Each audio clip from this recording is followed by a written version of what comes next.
lead by example project coordinator with the Maine Office of Community Affairs now. I think maybe I mentioned last week that now the Community Resilience Partnership has moved into the new Maine Office of Community Affairs, which is really exciting. And today we're here to do the second of 3 trainings to learn more about how to use Energy Star Portfolio Manager. I'll pass it over to Claire from Power Options in a second, but just some quick housekeeping. Feel free to mute yourself. You can have your camera on or off. Throughout the presentation, feel free to put any questions in the chat. And we'll be monitoring the chat. So if you have like pressing questions that you don't want to forget, you can throw those in the chat, but we will have a designated time at the end to do a more formal question and answer. And we are recording this to share. I know, Claire, we said we'd say this at a later point, but I'll just say it now. I know that some people have trouble with the recording that we sent out last week. And so we're working on that, and we'll resend out the recording, and we'll send this out in the same manner. GoPIF will be hosting this, I think, on their YouTube page. And so we're working with them right now to get the last training uploaded, and we'll be making sure that this one is also uploaded so that everyone has access to it. So I do apologize that we were not able to do that for last week. And with that, I'll hand it over to Claire and take it away. Great. Thank you so much, Casey. And I would also like to say I'm here today with Eden Floyd, who will be taking on some of the presentation later. She is our resident Energy Star Portfolio Manager expert at Power Options and our junior data analyst. Very happy to have her here. Just to reset and recap what we covered in last week's training session, our first of 3 sessions, we went over benchmarking your buildings, what that means, and what the various stages of benchmarking are, understanding your energy bills. We went over electricity, natural gas, and briefly touched on delivered fuels. We went through how to get started in Portfolio Manager, in creating accounts and setting up your properties, adding meters, and what energy benchmarking looks like in practice with Portfolio Manager. And as some of the homework tasks for last week, we asked you to try creating an account for your community. Given what we learned last week, try to create an account for yourself as an individual, and asked you to try adding your community's Maine EEPRC buildings to Portfolio Manager. Now, some of you may or may not have been able to do this. I also want to let you know that we are going to be setting up some office hours to help you through some of these early tasks with Portfolio Manager and answering additional questions and workshopping some of these items with you. So later on in this presentation, we'll do a little poll to see what times work best for many of you, but very excited to have that. And for today's session, it's going to be all about sharing contacts and properties and data, dashboards, single property and multi-property views, and reports, and then creating templates from those reports to continue using as you start incorporating Portfolio Manager into your day-to-day, month-to-month, quarterly cadence. So the first thing that we're going to cover today is connections, sharing, and access with Portfolio Manager. Important thing to know is that there's 2 types of connections. One of them is contacts, which is individuals, community liaisons, various community staff members, elected officials, things like that, but it's reserved for individuals. And then organization connection types, which are other communities or your own community.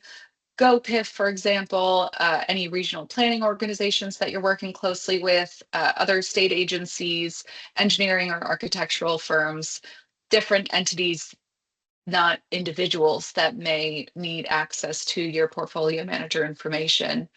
And To share portfolio manager data and information, you must first add a connection, a contact connection or an organization connection to your own account or the account that you're trying to share from. And we'll get into that in just a moment.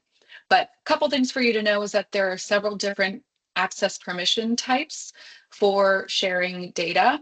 One of them is read only. If you only want that contact or organization to be able to view your property data and not be able to edit it. There's full access that lets them view and edit the property data.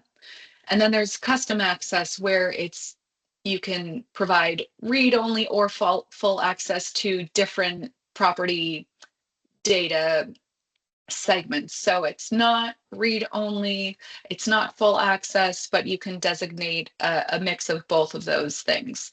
And then there's exchange data, which is sort of like the other two, but it's for when you need to share property data with an organization that works directly with Portfolio Manager for web services, which we'll cover later, but essentially means if you're working with an organization and they need wide access to your data to do certain functions and get that data from you.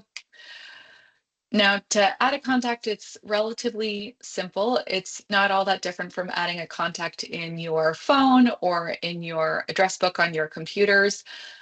Once you log into Portfolio Manager, you have a screen or a menu on the upper right-hand side where you'll see that it says contacts in blue. You'll click on that, and then it will open up a page which is shown on the right-hand side here for where you can toggle between contacts and organizations. So depending on which type of connection you want to add, toggle to the right tab and then click add new to add a new contact of that type, or ones that you have already in your portfolio manager as connections. They'll show up under this name, title, organization bar here, and you'll be able to edit or share or view or download that list of contacts and connections that you already have. And then this is mostly for reference if you're trying to look later on at what information you'll need once you're adding connections. So for an organization on the left-hand side, these are the bits of information that you'll need when you're adding an organization connection. And on the right-hand side, these are the bullets of data that you'll need to add an individual contact connection. So feel free to use this as reference later on.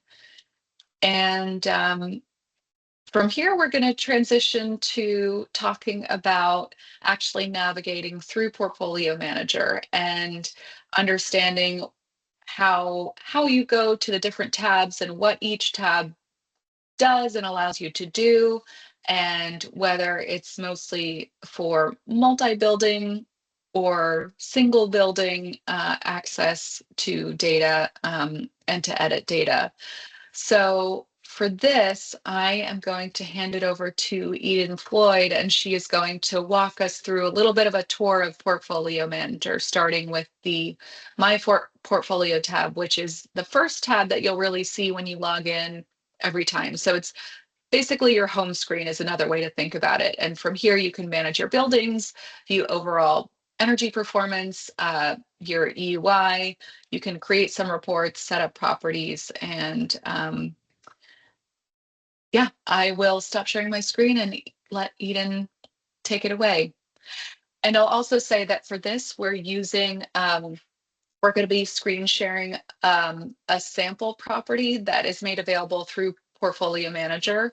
So they have a couple of different sample property types, like K through 12 school and a library. These are nondescript buildings that we're going to be looking at today, just for illustrative purposes. So this is not any specific buildings data. It's just so that we can get a sense of how to walk through Portfolio Manager. Yep, thank you, Claire. Can you guys see my screen okay? Yes. Yes, perfect, thank you. As Claire mentioned, and as you might have already seen, on this down the home page of Portfolio Manager, you can add your buildings. If you click on your specific buildings, you can edit them. Or if you added a building by mistake, you can delete them as well. You can view the overall performance of all of your buildings. If you look to the left, you can see a small table. Right now, it is showing the source EUI of all the buildings. But you can change that if you hit change metrics, and they have a few other metrics you can choose as well. And then on the right-hand side, you can kind of see the EUI broken down by building as well. And on the top portion over here, underneath where it says Portfolio Manager, there are different tabs you can click on as well. There's the sharing tab that Claire went over earlier. There's the reporting tab where you can create existing reports or create your own reporting template as well. And then, yeah, as I mentioned, you can set up your properties and enter in the building information one by one via like the add a property button. Or if you scroll down to the bottom where you see manage portfolio, you can upload or add multiple properties at once as well via a spreadsheet.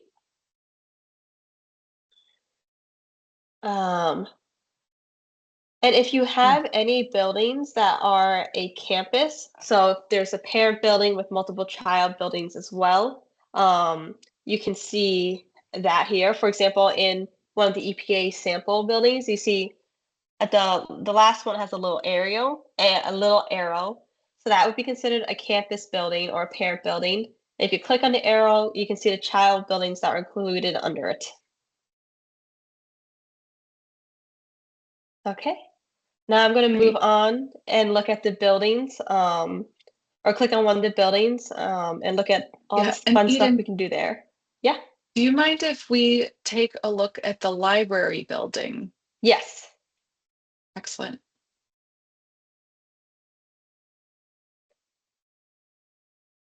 So this is the screen that you see when you click on any of your buildings. I'm going to go over most of these tabs, summary, details, energy, starting with the summary tab.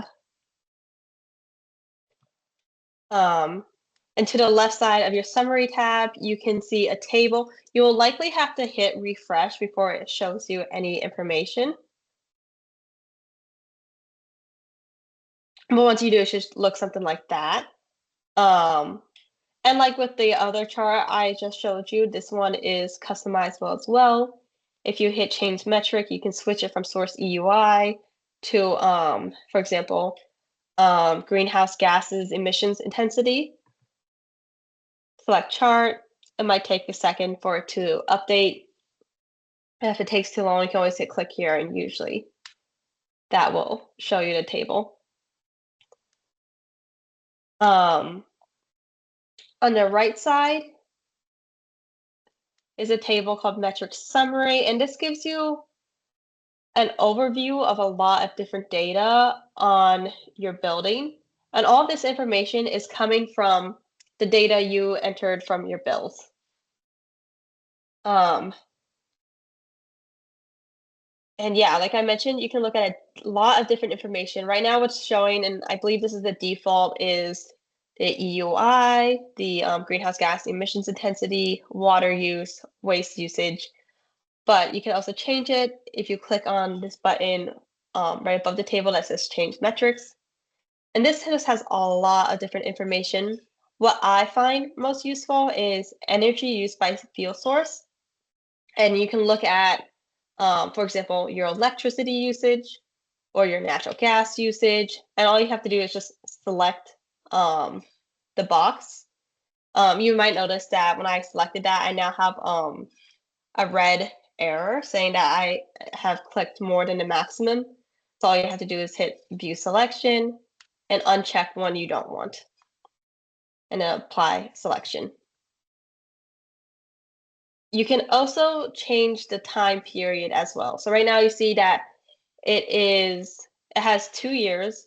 The what is considered the baseline year in December 2017, and then the energy current year, May 2024. And in the third column, it is comparing those two years.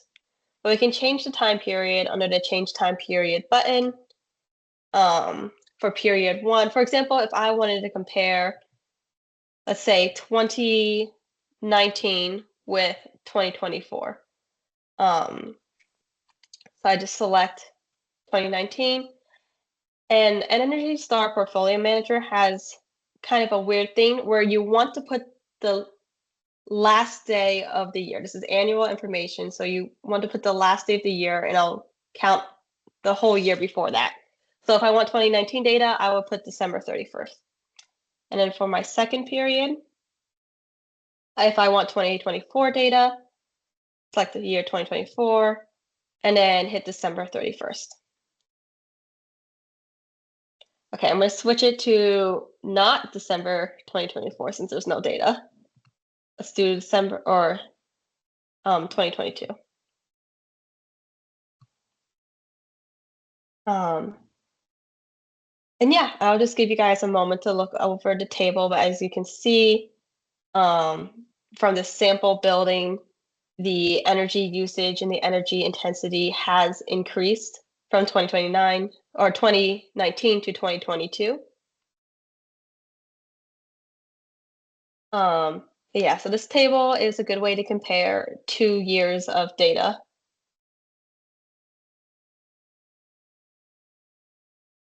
And then if you scroll down here, you'll see the custom intensity metrics. I'm not going to go over this, but if you do want to set up your own custom intensity metrics, this is where you would go. And then I believe Claire mentioned this in the session last week, but here is the data quality checker. And this is how you can see any errors that are coming up. And I'm going to go over this briefly because I think if I'm correct, you did go over this last week. Yes, yeah. briefly, but it would be great to see a brief demonstration from you. Of course. So yeah, you just click check for possible errors and the year you want to check. So it's similar to the table where you want to do the last day of the year. So for example, if I do 2019, December 31st, run checker, there is nothing unusual. So that's a good year. But for example, if I do 2024, because I know there's no data there, and rerun checker, I'm going to get all these alerts that are saying I have meters with gaps. And all these red alerts means that the metrics table and the metrics charts that I was showing you earlier will not run. And I would have to solve all of these before I can see the metrics.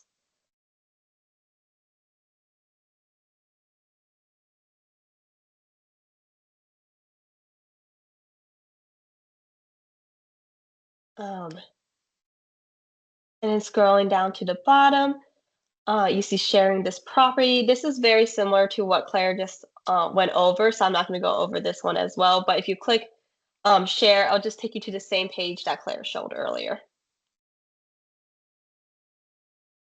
And last thing on this page, if you want to download the property information as a spreadsheet, you can just click right at the bottom right where it says download property to Excel, and it'll give you information such as the address, the property, the ID, use type, square footage, in an Excel spreadsheet format. Is there anything else on this table I should go over, Claire? No, that's great. We can head to details. Thank you. Awesome. Okay, the second tab is details, and this mainly refers to the details of your property. So if you look at the table in the center with the blue, you'll see 2 arrows by the building use. If you click that, you can expand the details list.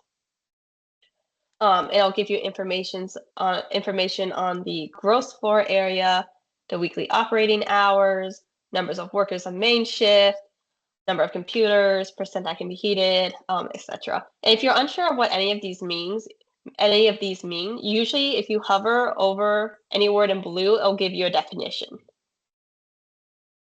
And you could And click it as well for, sorry, Claire.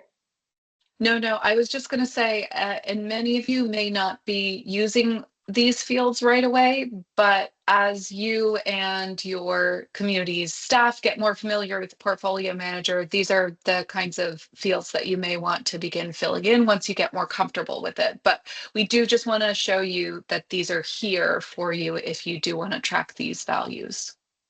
Yes, that's a good point. Thank you, Claire. But yeah, I'm gonna close this.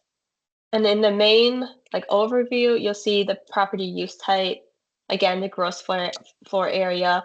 And if that changes, for example, if your building is renovated and you add an additional 10,000 square feet, you can just go under action, I want to, and then edit use details.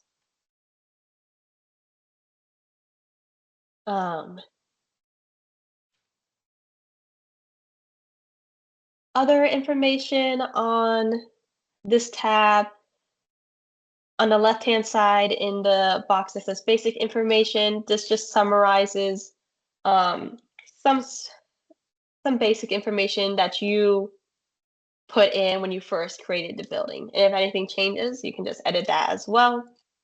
This is similar to another box on the right-hand side. If you go to property type, this is also from when you first entered information as well, and you can edit that too.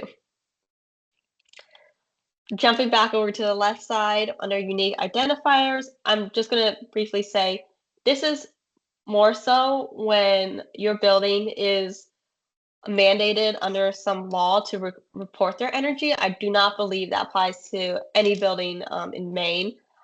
So as for now, this is something not applicable. And then if you scroll down more, if there's any notes or context you want to add on your property, this would be the spot to do it here. And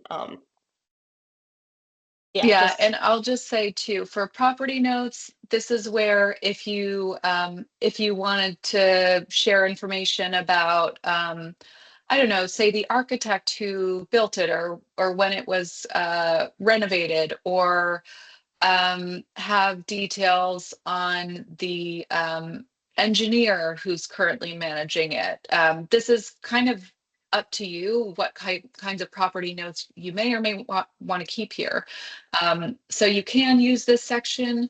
You don't have to use this section. exactly. And below where it says verification, that's also if there is a benchmarking law if that your building is mandated, which again, not applicable. Okay, I believe that's Right. it for this tab. So I'm going to move on to the energy tab. And if you guys had a chance last week to enter in your bills, you may be a little familiar with this tab. Since this is the tab where you create your account and meters and then enter your bill information. Do you want me to go over, Claire, like the add a building or add a meter or? Sure, we could do that briefly. Last week, we went through some screenshots of how to add a meter and how to add your bills, but this will be a good opportunity to see what it looks like live when you're navigating through this. Awesome. Okay, so yeah. If I want to add an electricity meter, you just click add a meter, or if I want to add any kind of field type, I would hit that. And then here gives you a wide range of options: electricity, natural gas, propane. You'll notice water is not on here. That is on a different tab. So for now, I'm just gonna do electricity. Most of the time, unless you have solar panels or some kind of renewable energy, it will be purchased from the grid. And get started. You'll just have to fill out information. I remember this was mentioned last week. I personally like to name the meters the account number and then the meter number. That way it's really easy to connect the two when going back, especially if you have multiple meters per building. And then units. Usually I like to stick with what's on the bill just for simplicity's sake. Date meter became active. You do not need an exact date. Usually I mark this as the beginning of one of the bills I started entering. So I'm going to do just October 1st for now. And all this information, or the meter name and the date meter became active, can be changed. Create meter. I'm going to click, I'm going to make sure that they're all selected to be included in metrics. And this just means that if they are selected, it just means that the information on this meter will be included in the chart summary and the chart tables I was showing you earlier. If I unselected, then it will not be included in those metrics. And then here is where I can add data. You can click to add an entry, or you can upload the data in bulk with a spreadsheet. Okay, I'm gonna save my changes. Oh, okay.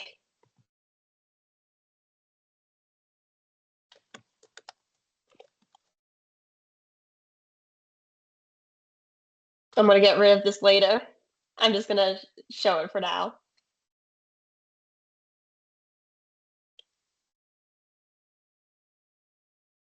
Okay, so that was just a brief demonstration of how you can add your energy data.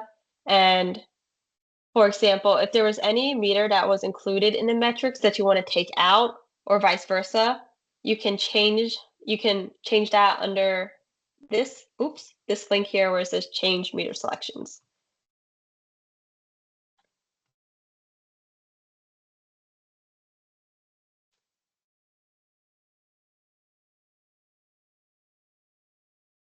And just to say for all of you, again, I know that this is a lot coming your way, but I think on the energy tab, the most relevant areas for you will be, this will be a good shortcut to be able to add meters and bills.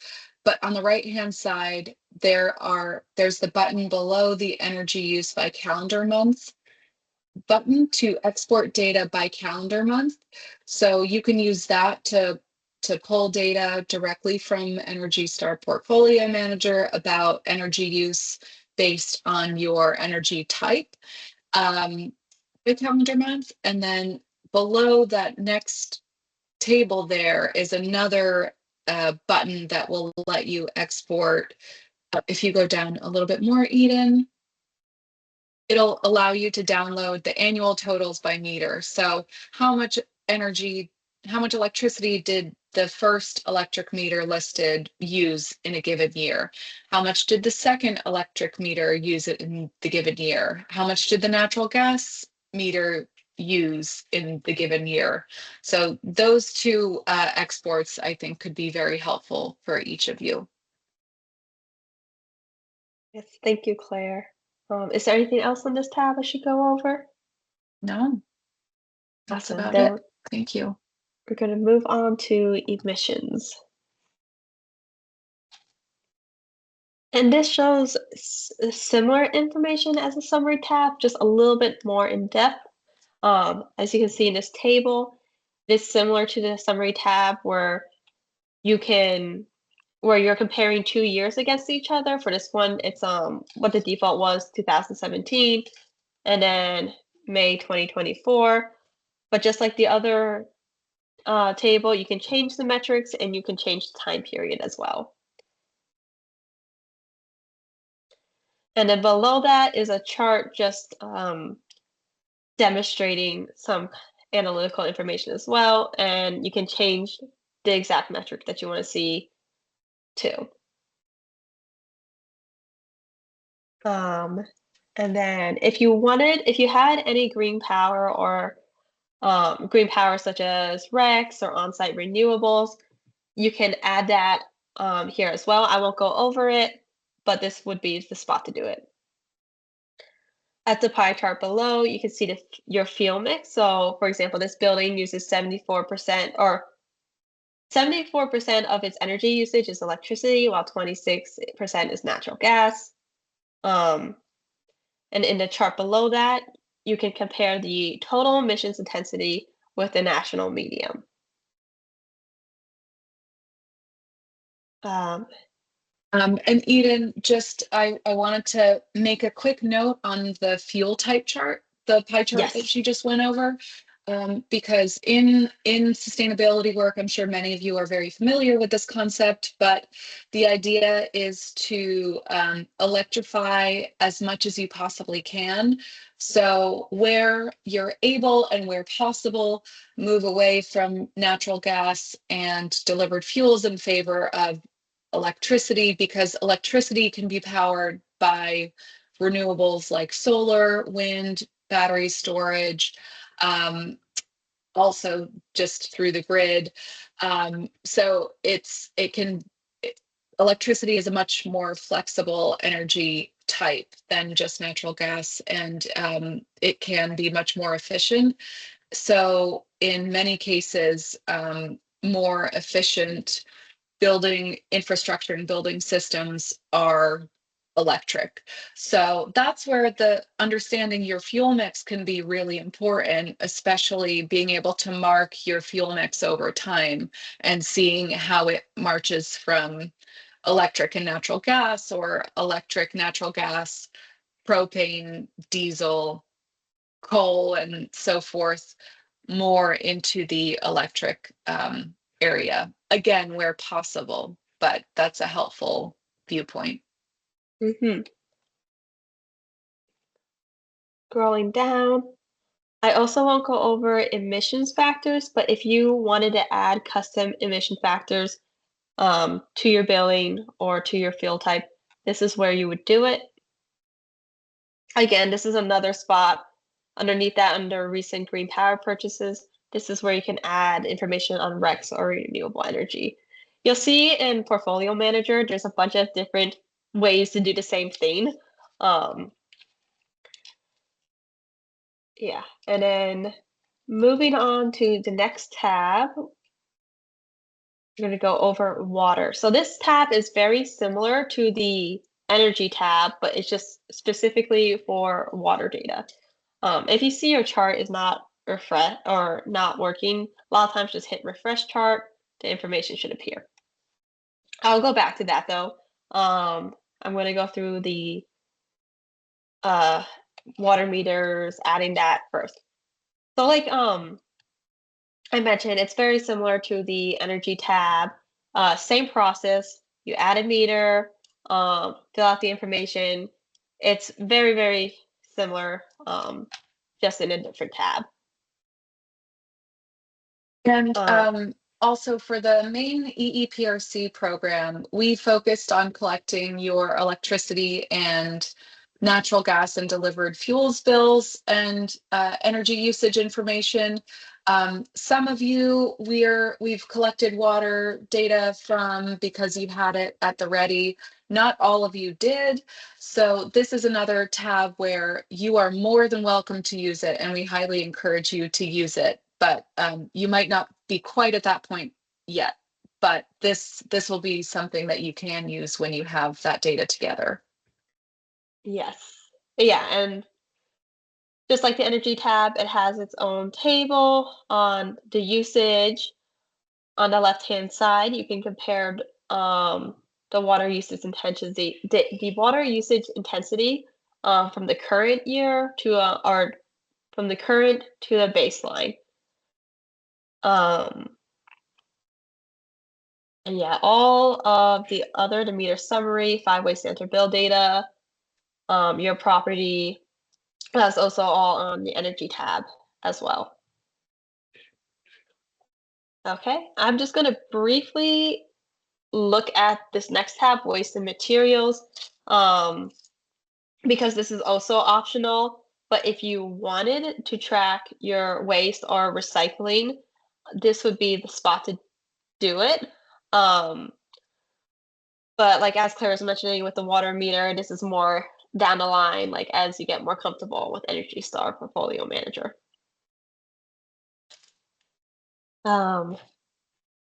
Lastly, on the tab section is the goals tab.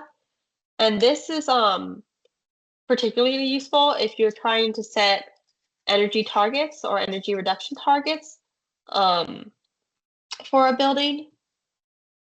In the first table, you can see your progress towards your energy target, and you can change the time periods as well, like with all the other tables. For this example, you can see that many of the targets are set, for example, for greenhouse gas emissions, but the Energy Star score is not set. Likely when you go on, you'll just see a bunch of underneath the target column, just it's say not set. But if you wanted to, here would be the spot. And then underneath that demonstrates your baseline and your target. So baseline refers to the year you're choosing to use your target against. So for example, under energy, the baseline year is 2017, and you're looking for a 20% reduction from that year. If you wanted to, you can add specific energy projects as well. For example, if you install a heat pump, and you can add the date you added that, the estimated savings, and I believe also cost information as well. But this is all down the line stuff once you're more comfortable with Energy Star Portfolio Manager.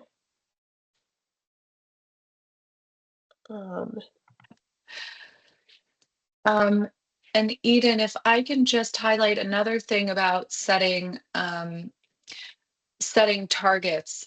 This is again why benchmarking is so important, because once you understand your building's current energy and potentially water usage, that will give you a better idea of where your targets should be, because you benchmark so that you have an idea of what the baseline is, meaning what the current performance and energy and electricity and heating usage is, and then you pick a target based on where you'd like to go from there. So do you want your target goal to be 20% better energy performance in a given time, or do you want it to be 25%, 30%? And this is where we and Casey's team is more than happy to help you in figuring out what targets you may want to set, if you don't have an idea already of what you want those targets and goals to be. Yes, thank you.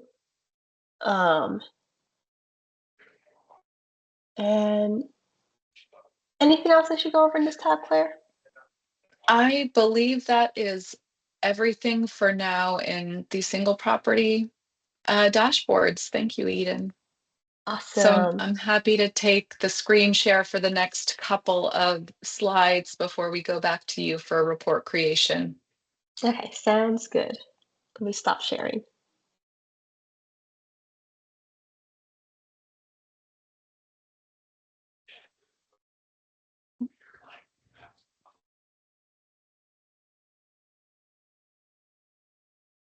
All right, and with the last 10-15 minutes or so that we have to go over reports and templates, we just wanted you to be aware of all of the various reports that you can create and why these are going to be so important for you in Portfolio Manager.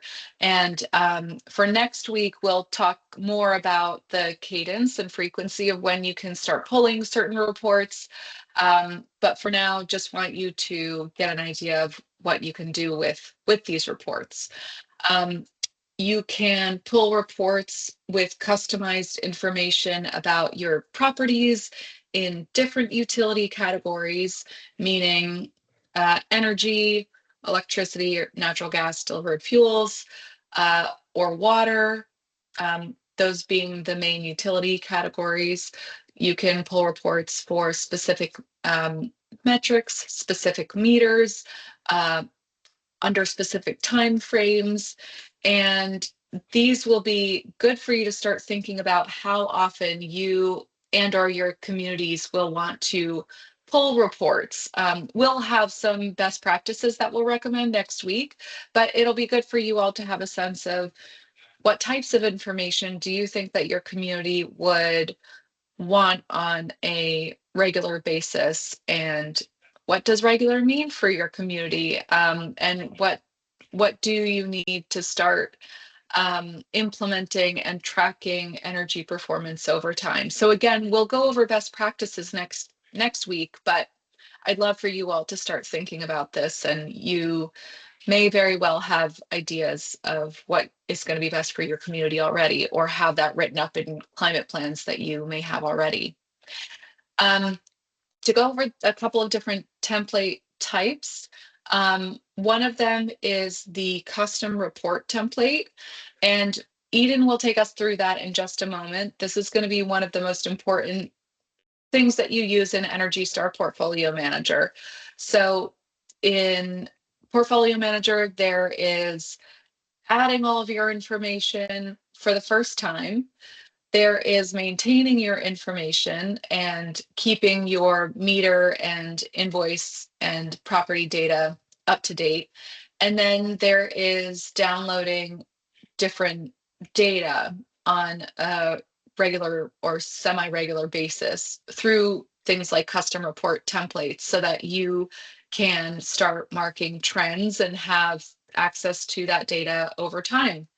And that can be either used for your own understanding of energy performance over time in your buildings, and whether your buildings are improving or not, or if there are buildings that are good candidates to prioritize in energy and sustainability projects.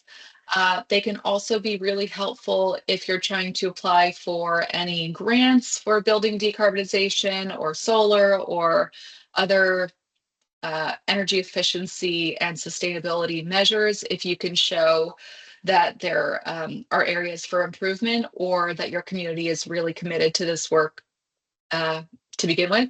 So we'll get into what you can do with a custom report itself, and how to create a new report template. As you can tell, I really want to highlight and stress how useful this specific tool is. And two other templates that are very useful are data request templates, which is if you're trying to request data to be shared with you from others, you can use the reporting tab in Portfolio Manager to create these data request templates. And we're not going to go over that today, but if enough of you share that this is something you'd like us to go over, we can come up with a separate little memo or guide on how to use this and more information about it. And for data upload templates, again, I think this is something that we can create and make available to you if you would find that useful.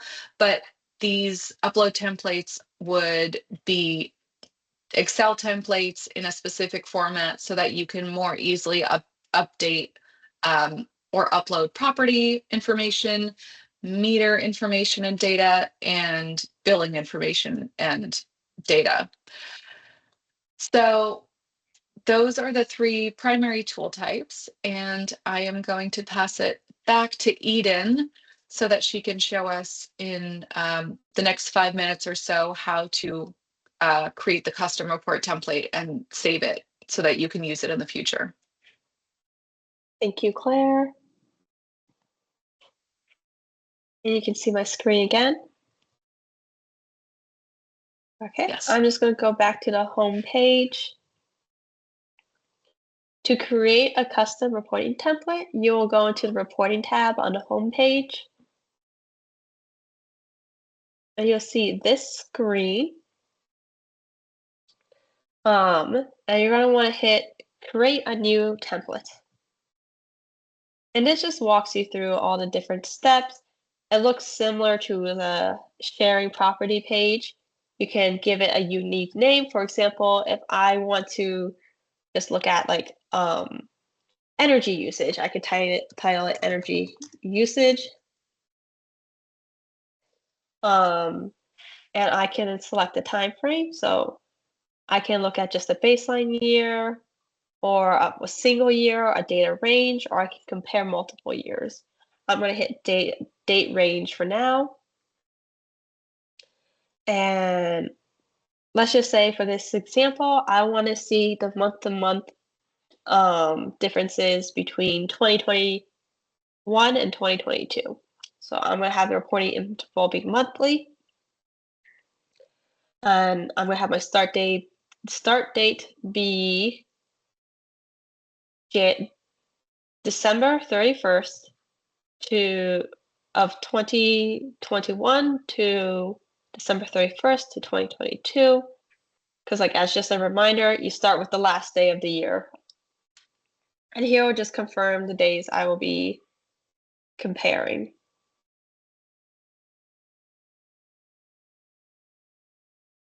And then I can select whatever properties I want to use. For example, the library. And I can select under step 4 the information or metrics I want to see. For example, if I want to just look at the energy usage, I can select electricity use, natural gas use. I'm doing both in kBTU. That way I can see them in a standardized unit. And then I can save template. And then here under my reports and templates, I will see it. And if I want to create a new report, I'll hit generate new report. If I want to adjust the data or the time range or the metrics, I can edit it. I can share this template. Or I can request data using this template, as Claire briefly mentioned, or I can delete this template.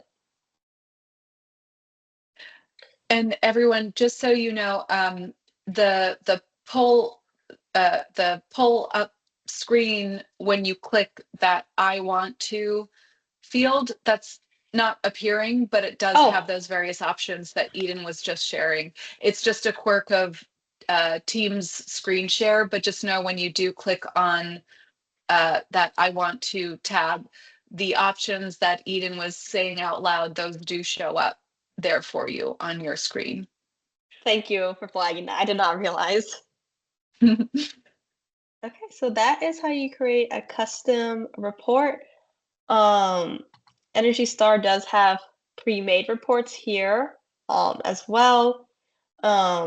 And you can generate new reports as well. And if you click on them, you can see the information that it has.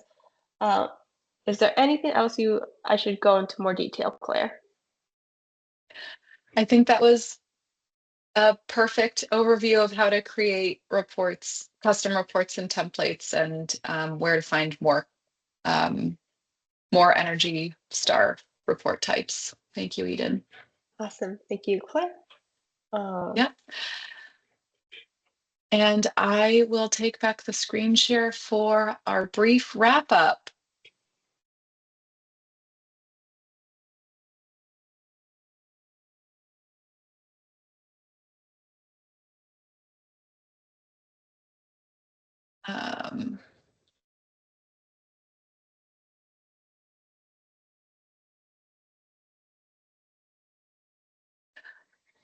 All right.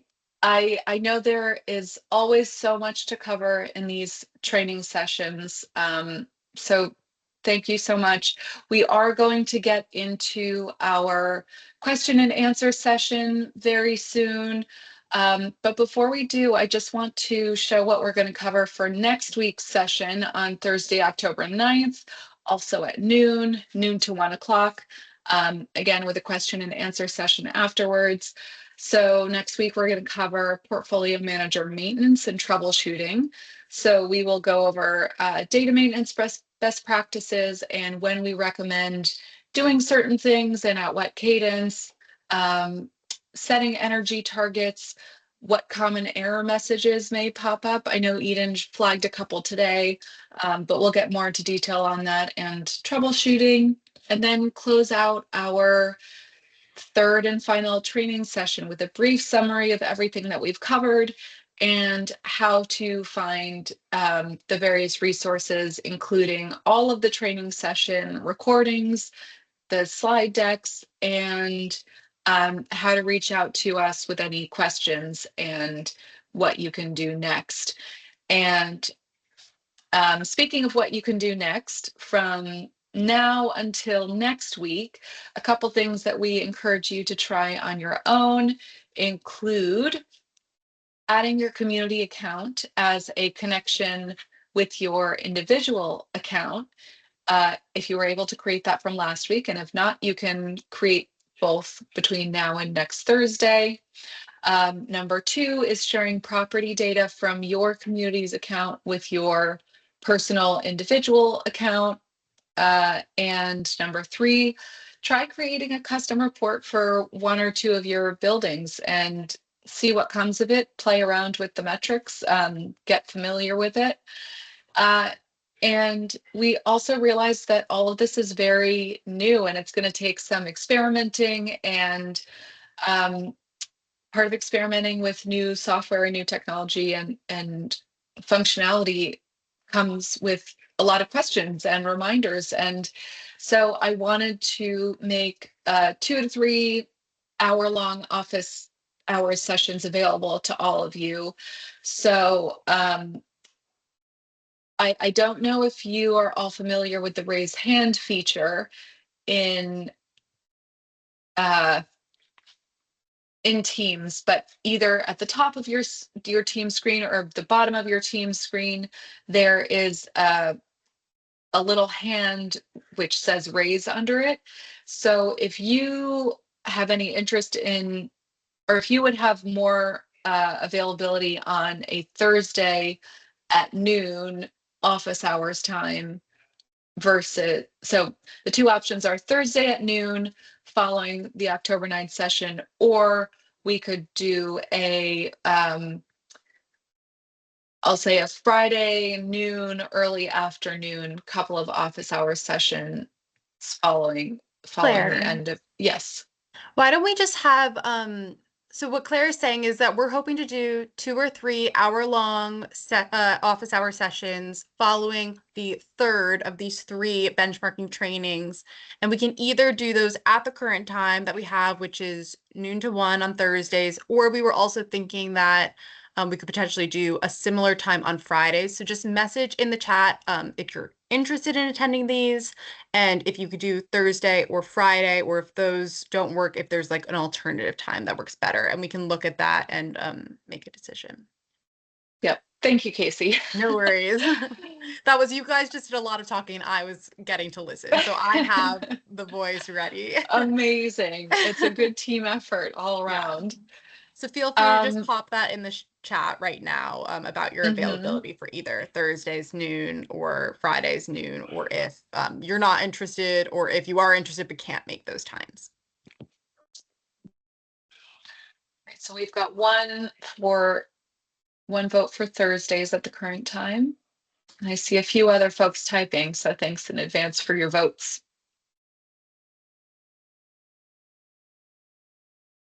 Okay, we've got another for Thursday.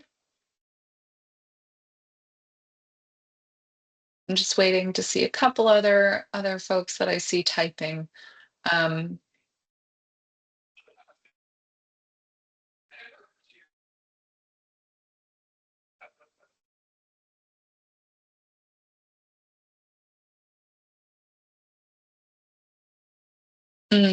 So it seems like Thursday is the best time for open hours sessions, and I completely understand that midday is sometimes difficult.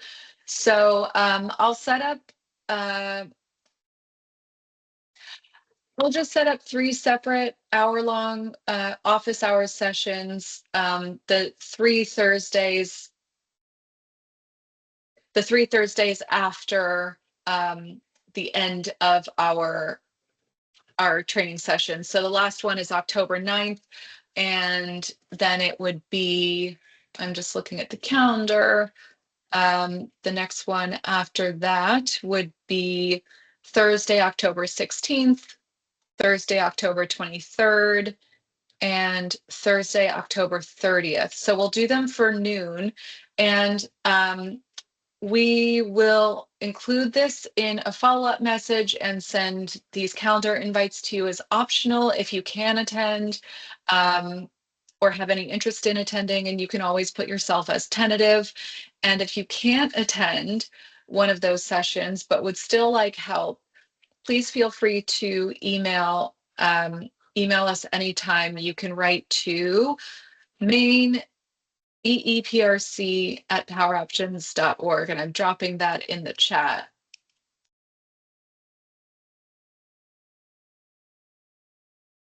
That is the official program email address, as you all probably know well by now, and you can reach out to that and ask for your own little session to work on some of these portfolio manager things with us. And we're happy to hop on with you if you can't make one of those office hour sessions. So thank you all for the brief poll. And now we'd love to open it up to your questions about today's session. Or if you have carryover questions from last time. And you're welcome to write the questions in the chat if you're not able to speak, or you can just come off mute and say your questions aloud if you have them.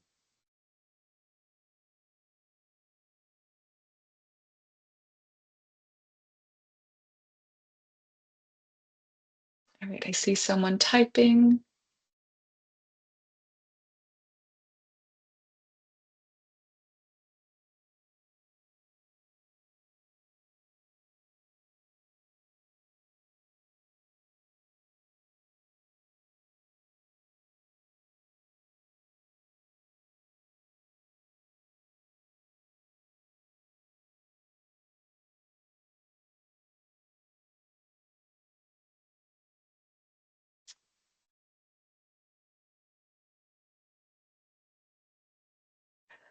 Okay, question came in through the chat. One of our buildings has currently been turned over to heat pumps, previously using oil for heat. Should I enter the oil use from past years, even though not using anymore? Claire, Eden, would you like to? I'll actually, if you don't mind, I'll take that. Yeah, great. So I think that putting the oil use from past years is a really great way if your community is interested in seeing the cost effectiveness of the heat pumps, comparing it to oil use. I think if you guys want to see how that has improved, usage and track those efficiencies and things like that, look at the change in the energy use index for your building between that shift in what is used to heat your building.